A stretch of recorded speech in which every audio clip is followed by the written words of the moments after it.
Now, many of you know Jon Voight.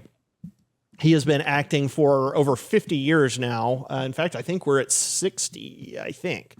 He's won an Academy Award for Best Actor. And he was very outspoken during the Trump administration about how much he appreciated the president and how much he was supporting him. He is very pro-American. And from time to time, he sends out videos to folks on Twitter who follow him, trying to encourage them and just share his thoughts on what's going on with the world, in the world. So I was scrolling through Twitter a couple days ago. Joey, another of our assignment editors, and I were scrolling through there, and I saw a video from Jon Voight on Twitter, and the caption up at the top said "Happy Holidays." And the first thing I thought was, oh, come on, Happy Holidays. Seriously, we can't say Merry Christmas? And I thought, here's this guy who's super reliable, and even he's doing the Happy Holidays thing. Russ, run the first part of the clip. My dear friends from all over the world, I'd like to wish you all on this holiday season a very healthy and blessed one. Happy holidays this holiday season. I thought, oh gosh, Jon, what have you done? But then he kept going and he completely redeemed it. And he used the single word the left hates the most. Let's go back to Jon. And let us take a moment to honor the birth of Christ and to honor Moses and the 8 nights of Hanukkah. This is a time of joy.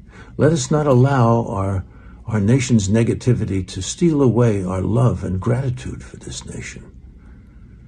And let us keep our faith and hope and joy that we will survive this and we will be great again. Enjoy this season, and may God bless us all.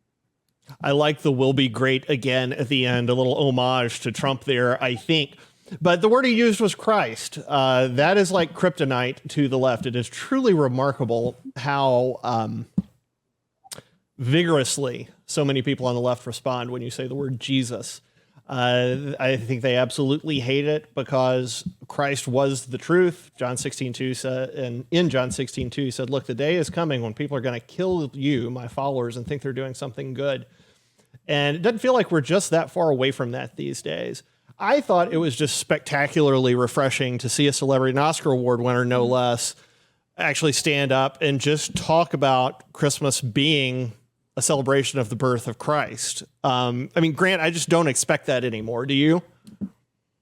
I don't at all. I will say Jon's voice is incredibly soothing. Like when he says our nation's going to be great, we're going to be okay. I feel like he's telling me it is going to be great.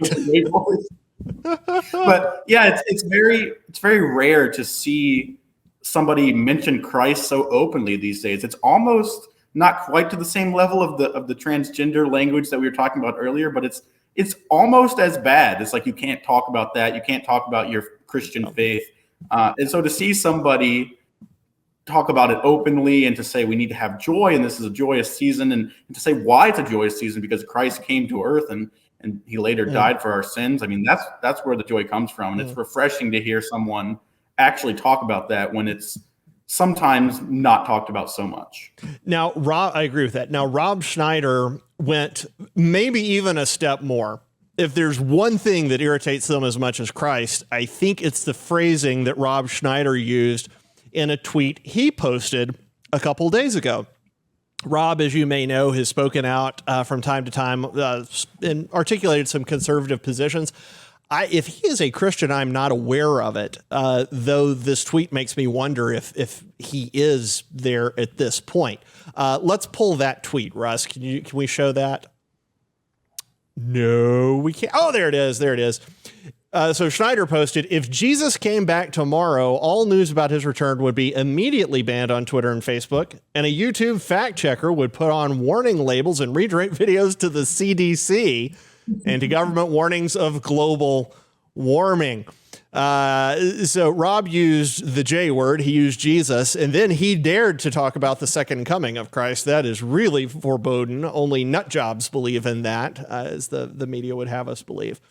Tara, I was so refreshed to see And I like Rob, and he palled around with my all-time favorite comedian, Norm Macdonald, who is also a Christian. I just found it super refreshing that a celeb would get out and actually talk about not only Christ and not only the ridiculousness of the big tech, big media complex, but also just the second coming. I thought that was just super neat. Yeah, I think it is super neat, and I think we oftentimes can fall or see ourselves falling into, oh my gosh, it's the beginning of Revelations or the starting up of it, which they all thought in Jesus' time too. So now we especially think about it 2,000 years later. But I think it is really, really encouraging to see stuff like that on Twitter, because oftentimes we talk about some kind of pretty grim stuff and some pretty grim news here. And so I think it is really encouraging that we can see like two major celebrities talking about the birth of Jesus Christ, and ultimately the beginning of everything, in the beginning of God's salvation, sending his son to earth for us to die for our sins. And so I think that that's obviously the best good news you could ever have in the world. Yeah, that's good. Yeah, excellent way to tie that up. And that is it. That is it. In this Christmas season, that is what all of this is about.